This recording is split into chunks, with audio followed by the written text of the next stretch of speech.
Alexandra Nunez for ABC Puerto Rico. Hi, it's so Hi. nice to meet you. Hi, Same. Nice congrats to on meet the you. film. Thank It's you. so fun. Thank I you. love the song so much, I have to say.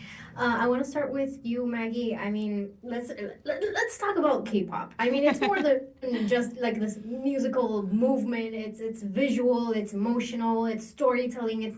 It's a phenomenon that even has reached Puerto Rico. I mean, we speak Spanish here. We speak English because we need to, Yeah. because we're part of the States. But I've seen people like taking classes legit Yes. Korean in Korean, so they can learn this third language that Yeah.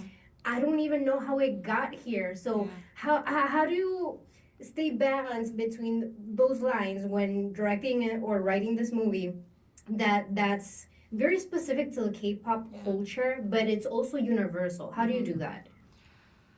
Oh yeah.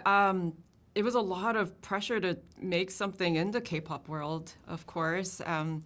But I think for me as a director, I just wanted to uh, really tell a story that was pretty personal. And I always talked about this movie being my love letter to Korean culture, my Korean culture, and also to K-pop. And there's a lot of pressure to be updated in K-pop because it moves so fast. And while working on this movie, I tried, but it was almost like a third job because I'm also a mom. And so there was I tried to keep up, but it was very hard. But so the way that I had to approach it was my relationship to K-pop and the music. And in terms of the songs, we knew that they needed to exist in the K-pop world and be legit and be a bop, just like all the songs out there. But we really focused on the storytelling aspect of the songs, and so that I think that is what people really connect to first. And then listen and think like, oh, this is well. First, they appreciate it as like a K-pop song, but then I think the kind of connection to the songs comes from watching the movie and feeling the kind of emotions that are associated with that song, like with the scenes. So that was kind of our approach to fit it into the K-pop space.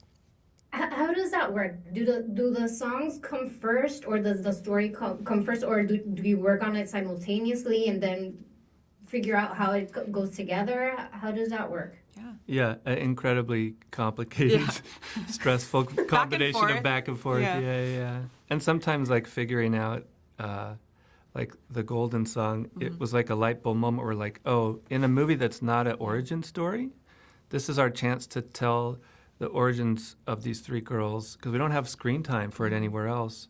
So in the same way that there's like, if you know like a great Kanye song that or Biggie or something like, I started from the bottom and now I'm here.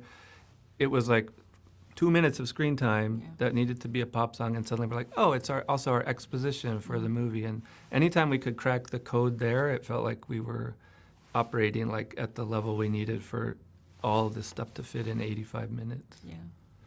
And I was talking to the girls a few minutes earlier, and they said that they are the ones that actually sing the songs. Yes. So that made me curious about how do you cast the voices that are very similar, because I had no idea. I mean, Great. you fooled me. Yeah. How do you how do you achieve that?